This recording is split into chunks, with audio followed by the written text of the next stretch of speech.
Football प्रेमींसाठी महत्त्वाकांक्षी ठरलेलं बांद्राचं नेव्हिल डिसोजा फुटबॉल मैदान आता नामशेष होताना पाहायला मिळणार आहे. एक जर पाहिलं तर या सध्या मी ग्राउंडवरती उभा आहे आणि हे ग्राउंड वाचावं यासाठी या लहान मुलांनी, या फुटबॉल प्रेमींनी या ठिकाणी प्रोटेक्शन दिलेलं आहे. प्रत्येक फुटबॉल प्रेमीच्या हातामध्ये लेट्स प्ले फुटबॉल अनेक वेगवेगळे मेसेज जे आहेत ते या ठिकाणी देण्यात आलेले आहेत. अनेकांच्या हातामध्ये भारतीय झेंडा आहे, अनेकांच्या हातामध्ये रेड कार्ड आहे, तर काहींनी मेसेज देणारे टेम्पलेट जे आहे ते पकडलेले आहेत.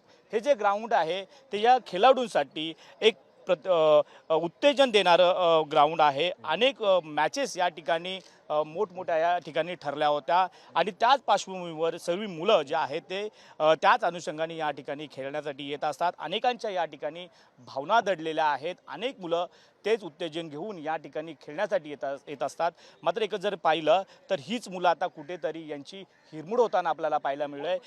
हे मैदान वाचावं यासाठी तिरंगा आंदोलन जे आहे ते या ठिकाणी छेडण्यात आलेलं आहे आणि याच मैदानासाठी प्रोटेस्ट करण्यासाठी ही जी मुलं जी जमलेली आहेत ती प्रोटेस्ट करण्यासाठी आलेली आहेत. तिथे आपलं नाव काय? यामिनी. काय सांगशील, ज्या मैदानामध्ये तुझ्या भावना दडल्या होत्या, जिथून तू खेळतेस तेच मैदान काही दिवसासाठी राहिलंय, कसं बघतेस?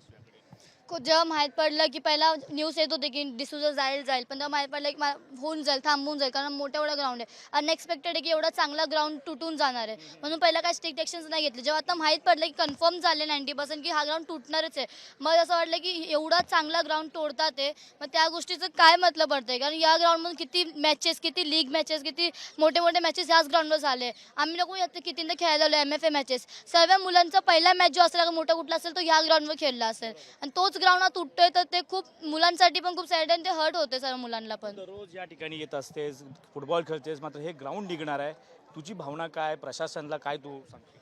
की पहिल्यापासून मुलींना स्पोर्ट्स खेळायला देत नाही आणि अगर हा सोर्स भेटतो आम्हाला की हा ग्राउंड जवळ पण पडतो आणि मेन या ग्राउंडमध्ये प्रोटेक्शन आहे की सेफ फील होतो आणि अगर तोच ग्राउंड तुम्ही तोडतात ते म्हणजे मुलींचा ड्रीम्स आहे ते पण तुटतात सोबत. जेव्हा ग्राउंड तुटतात ते ग्राउंडसोबत खूप मुलींची ड्रीम्स आणि गोल्स पण तुटून जातात. बरं, तू पहिली मॅच इथे कधी खेळली होती?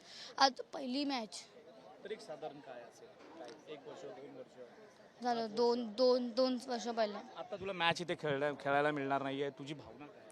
की आता असं वाटतं की खूप मुलींचं असं जे प्रॅक्टिस करायला येतात बेसिक त्यांचं एक असतं की मला या ग्राउंडमध्ये खेळायचं आहे, कारण हा ग्राउंड खूप नाव आहे याचं. तर सगळ्यांचं एक असतं की पहिला हा मॅच इथे खेळायचा आहे ग्राउंडमध्ये, ग्राउंड खूप नावेजलेलं आहे. आता तेच तुम्ही पहिली स्टेपच जी आहे की ह्या ग्राउंडमध्ये खेळायचं, या ग्राउंडमध्ये खूप मोठे मोठे प्लेयर निघून येतात, तोच ग्राउंड तुटतोय. असं वाटतंय की पहिली जी स्टेप आहे मोठं एक सक्सेसफुल प्लेअर व्हायची तीच तुटून जाते. तुझी काय ड्रीम होती या ग्राउंड पासून? या ग्राउंडमधून जेव्हा बाहेर येतो एक फोटो गॅलरी आहे, त्याच्यामध्ये खूप मोठे मोठे प्लेयर्सचं नाव आहे. तसं तर काय होतं की माझं पण त्याचं नाव फोटो असेल बाहेर की याच ग्राउंडमधून खेळून पहिला मॅच खेळून तिथं मोठी प्लेयर बनली, इंडियासाठी खेळली आहे. तसं लास्ट मॅच कधी झाली तुझी इथे? तो कधी? आता 6 महिन्यापूर्वी, 1 महिन्यापूर्वी? ठीक आहे. तू आता काय सांगशील, तू एक जिंजी पण आहेस, फुटबॉल प्लेअर पण आहेस, प्रशासनाला तुझं काय आव्हान असेल, काय सांगशील, तू एक मेसेज काय देशील? की हा जो ग्राउंड आहे तो ग्राउंड सोडून बाकीची जे फालतूची जागा आहे जसे बार असेल या कुठले पण ते पानपट्टी असेल ते सर्व तोडा. ते सर्व तर अजून डेव्हलप्ड होते, 2-3 माळे बनतात, ते सोडून तुम्ही ग्राउंड तोडता ते त्या गोष्टीला जरा बघा त्याच्यावरती की जी जागाचा काही यूज नाही आहे त्या जागेवरती करा ना. ह्या जागा जेव्हा डेव्हलप होती इथून एवढे मोठे मोठे प्लेयर्स बनून गेले. आमच्या स्वतःच्या ऑस्करच्या टीमचे किती मुलं ते सिनियर प्लेयर्स आहेत ते इथं मॅच खेळून गेले आणि त्यांचे किती आता स्टेट लीग हे सर्व खेळतात ते. मग तो हा ग्राउंड कडून तुमचं खूप मुलांचे ड्रीम्स तुम्ही तोडतात आहे. नक्कीच एकदा पाहिलं तर या ठिकाणी अनेक फुटबॉल प्लेयर मुली ज्या आहेत त्या ठिकाणी आलेल्या आहेत. तू एक जेनजी आहेस, काय क्या कहना चाहोगे आप यहाँ पे प्रोटेक्ट के लिए आए, क्या क्या लगता है आपको? देखो अभी हम जो है सीनियर प्लेयर्स उनको सबको लगता है कि you should not remove this ground away from us, क्योंकि ये हम लोग का लाइक पहला स्टेप इनटू फुटबॉल था. Again I would like to repeat my words कि मुंबई जो है एक लाइक महाराष्ट्र का एक डिस्ट्रिक्ट है जिधर फुटबॉल बहुत बढ़ते जा रहा है and Mumbai has kept that name for a long time as the winners of the Maharashtra thing. Maharashtra जो टूर्नामेंट्स होते हैं मोस्टली मुंबई जीतता है उसमें. So that's what I'm trying to say. The girls, the guys, it's not about gender, it's about the people who are willing to play football. Their first match was always held on Neville D'Souza. 11 aside हो, 5 aside हो, 9 aside हो, कुछ भी aside हो, it's just that Neville was the ground everyone had been played in. And to be honest, मैं महाराष्ट्र खेलूँ just because of this ground. मैं बोल सकती हूँ कि है mud grounds है, बहुत grounds है हम लोग के पास, but turfs है ही नहीं. विंग्स है एक, but we can not go every time over there. Naval we can रह सकता है कि हाँ प्रैक्टिस करना तो नेवल पे आ सकते हैं हम लोग.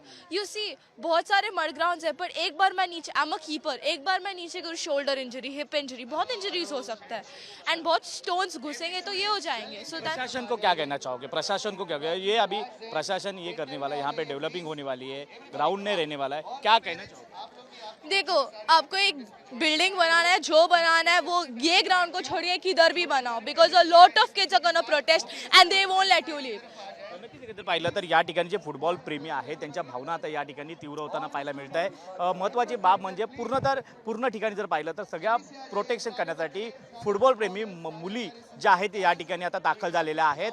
आता थोड्या वेळातच ही आंदोलनाला देखील सुरुवात होणार आहे. नक्की आंदोलन काय भूमिका घेतं याकडे मात्र सर्वांचं लक्ष लागलं आहे. विनोद रावरास, मी मनोज तांबे, साम टीव्ही, मुंबई. देश विदेशातील प्रत्येक घडामोडींचे लाईव्ह अपडेट मिळवण्यासाठी आता साम टीव्हीच्या सर्व सोशल मीडिया प्लॅटफॉर्मला लाईक, फॉलो आणि सबस्क्राईब करा. तसंच सर्व नोटिफिकेशनसाठी बेल आयकॉन प्रेस करायला विसरू नका.